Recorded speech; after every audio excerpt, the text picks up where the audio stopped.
Capítulo 25. E agora Violeta estava perdida, rapariga. Interroguei Maria José de todas as maneiras para conseguir detalhes. Ela, porém, não sabia quase nada. Pouco perguntara à vovó, horrorizada com a frase dela. Perdeu-se. Fiquei pensando nos olhos bonitos de Violeta, na sua alma terna e arisca. Agora estava perdida, com a porta aberta para todos os homens. E eu tentava imaginar o horror daquela vida.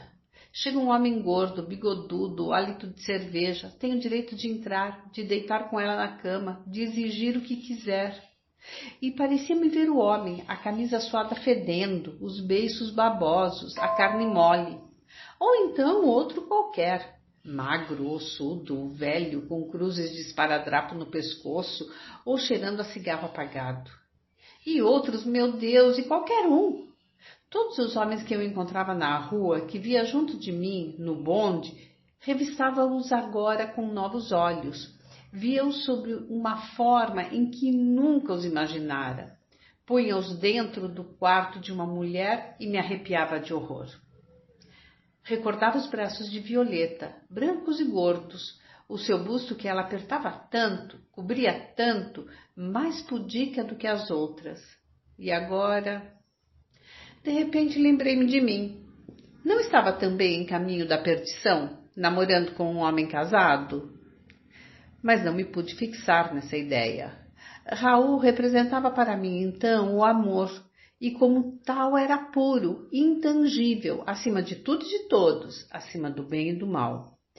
E se frequentemente eu tinha remorsos, se às vezes um bom senso sufocado me fazia ver o que havia de vergonhoso e desmoralizante naquele namoro, ele um homem casado, eu quase uma menina, se papai soubesse, se as irmãs do colégio adivinhassem, o gostinho delas todas, não tem religião, não tem fé, tinha que tomar um mau caminho. Afastava logo esses pensamentos, esquecia-os, absorvida no meu enlevo. Um homem casado. Em verdade, talvez o lado romanesco, irregular e ilegal da aventura era o que mais me seduzia. Pensar que eu era capaz de um grande amor assim, que não enxergava riscos nem preconceitos. Ele, um artista, um incompreendido, casado com uma mulher estúpida, vinha procurar apoio e conforto no meu coração. Com que direito lhe negaria isso? Por que eu ter vergonha? Antes me exaltava e envaidecia. Eu ignorava tudo, a terrível força da intimidade e do leito comum, e imaginava que só convenções o prendiam à esposa. Raul só aludia à mulher como a um ente distante, diferente, quase uma inimiga. E eu cuidava que nada mais ela representaria para ele. Pensava talvez, muito secretamente, que bastaria um desejo expresso por mim para ele a imolar a meus pés. Por isso mesmo, tinha prazer em poupá-la. Desejava apenas provocar um dia uma explicação entre nós ambas. Uma explicação onde eu me defenderia das suas acusações, que eram, naturalmente, as acusações que eu própria me fazia. Onde eu lhe explicaria o que era o nosso amor e os direitos que esse amor me conferia, e principalmente o direito que tinha Raul de encaminhar livremente o seu coração. E o meu amor vivia inteiramente dessas imaginações e desses sonhos absurdos.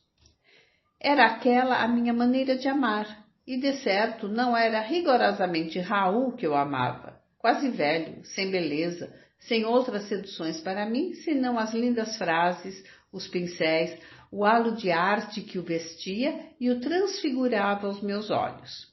Fosse ele um homem qualquer, solteiro, um pretendente, e eu não o enxergaria. No momento, porém, eu não cuidava em especular essas coisas. Cuidava só em o amar ao meu modo, cada vez mais exaltadamente, imaginar loucas fugas, loucas aventuras. O retrato progredia. Capítulo 26. Estávamos na quinta ou sexta sessão de pose e eu tinha ido só para o ateliê. Raul me esperava, Pusera a cadeira no lugar e já andava riscando pelo quadro, compondo detalhes, como dizia. Recebeu-me sem soltar a palheta, fez-me tirar o chapéu, pôs-se logo a trabalhar, dando pinceladas enormes e cor de ocre sobre o que deveria ser o meu rosto, onde já se destacavam uns olhos imensos, retintos e mórbidos. Via-se que ele gostava de pintar. Parecia mesmo que era uma das suas maneiras de se apropriar das mulheres, pintá-las. Ou talvez recriasse na tela outra mulher nova, que era ao mesmo tempo composta e viva, obra sua e objeto estranho e desejável, cuja posse lhe antecipava as carícias e os prazeres da real. Depois de uns quietos 10 minutos, ele parou de pintar, pôs-se a mergulhar os pincéis no copo de água rás e sorriu. Agora vamos sentar ali e conversar um pouco. Confesso que estou fatigado. Deixei que ele sentasse ao meu lado, que me pegasse as mãos, que me dissesse essas coisas doces de amor com que a gente sonha a vida inteira, mesmo depois de velha e desiludida. Mas ele via-se que falava sem interesse, que as palavras não lhe eram fáceis, que tinha uma espécie de pressa ou cuidado secreto e pensava em coisas diversas das que dizia. Afinal calou-se todo, baixou os olhos para as minhas mãos, começou a fazer girar o anel de mamãe que eu usava na mão esquerda, uma pequena pérola num aro de ouro. Guta, eu gosto das suas mãos, são finas, compridas, quentes, gosto dos seus braços. Ia correndo os lábios pelos meus dedos, pelo pulso, levantando a manga para beijar mais acima até o ombro. Já agora encostava o rosto no meu, e eu sentia bem próximo o perfume que vinha do seu espesso cabelo grisalho. Via-lhe as rugas em torno das pálpebras, a boca dolorosa de lábios pesados e o brilho dos olhos aceso, suplicante, inconfundível. Quando me beijou, era a primeira vez que alguém me tocava os lábios, senti um choque, senti quase repulsa. Era úmido, morno, esquisito e sem sabor, mas consenti. O coração me batia forte, apavorado, mas cúmplice. Não durou muito, entretanto. Ele mesmo recuou, assustado, não sei com quê. Ficou uns tempos me olhando, afastado como na pose. Voltou depois aos braços, tornou a beijá-los. Queria-os pintar agora, mostrando-os assim como os via à luz da réstia de sol que passava entre a vidraça. Redondos, macios, dourados. E eu respirava, sentia-me mais tranquila. Deixava-o mordiscar-me os dedos, encher-me de beijos as palmas das mãos. Alguém bateu à porta. Ele saltou do divã tão bruscamente que me fez medo. Mandou-me ir para a cadeira de pose, pegou no pincel e esperou que batessem outra vez. Era um amigo dele, o poeta Ramos, que vinha em procura de um bocadinho de arte. Viu-nos em pose, escondeu um pequeno sorriso perverso, mas eu bem que lhe percebia as rugas maliciosas nos olhos. Porém, já estava reposta, e consegui falar gentilmente com o homem, procurando encobrir o mutismo e o mau humor de Raul, que mal levantara os olhos para o poeta. Ele se atirou no divã, espichou as pernas compridas, mexeu nos bolsos vazios atrás de um cigarro. Não me conhecia, via-se bem que estava interessado em saber quem eu era, farejando romance naturalmente. Esperou um pouco, afinal não se conteve, exclamou para Raul. Oh, grande homem, você está tão embebido na arte que esquece as convenções elementares? Por que não me apresenta a senhorita? Eu estava tão cândida na minha blusa branca, os cabelos escorridos, o lápis e o bloco na mão, que não receei o mal que ele poderia pensar de mim. Sorri de boa vontade para Raul, que me olhou de viés rapidamente, como se me consultasse. O poeta Belarmino Ramos, você naturalmente já conhece, Guta. Quanto a você, está sendo a senhorita Maria Augusta, dando-se ao trabalho de me permitir que lhe faça o retrato. Eu já ouvira falar no poeta, tinha-o reconhecido logo à entrada. Disse-o, e ele ficou lisonjeado. Fez-me alguns galanteios. Vira logo que se tratava de uma moça linda e inteligente. Só o fato de sacrificar horas seguidas à arte, servindo de modelo a um pintor rabugento. Raul acabou encostando a simulada pintura, deixou entregue aos comentários eruditos do poeta, que sugeria modificações. Foi a um armário, voltou com uma garrafa, uns cálices. Deu-me 2 dedos de Kümmel. Era doce, mas ardia como fogo. Eu tossia, o poeta se deliciava. Raul nos olhava com sombria superioridade, bebericando com os seus eternos ares de primeiro galã em cena. Nisso empurraram a porta lá embaixo. Ouviram-se passos na escada e a mulher dele entrou. Se eu a tivesse desenhado de acordo com a ideia que fazia da mulher, a legítima de Raul, talvez não me saísse melhor. Era a esposa clássica, a patroa, a dona da casa e do homem, tal como a imaginam as anedotas e as mulheres que julgam todos os homens incompreendidos e gostam de seduzir os maridos alheios. Era quase bonita, mas pesada, cintura grossa, mãos vulgares. Vestia bem, mas qualquer coisa de um indeciso mau gosto lhe flutuava em torno. Talvez essa falta de segurança de escolha, característica das mulheres que saem pouco. De nada lhe tinham servido as viagens e a vida aventurosa junto ao marido. Olhou-me duramente e me pareceu que com uma desconfiança instintiva. Felizmente eu estava perto do poeta, sentada modestamente à beira do divã, com o meu cálice na mão. Raul não nos apresentou, nem pensou nisso. Disse apenas para ela: "Você por aqui?" E eu conheci que a mulher dele, por esse modo inconfundível com que ele falou, feito intimidade e tédio. O mesmo jeito com que lhe pôs a mão no braço minutos depois. Não era carícia, eu senti isso.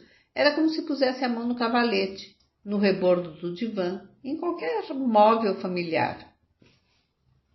Embora compreendendo tudo, senti ciúmes.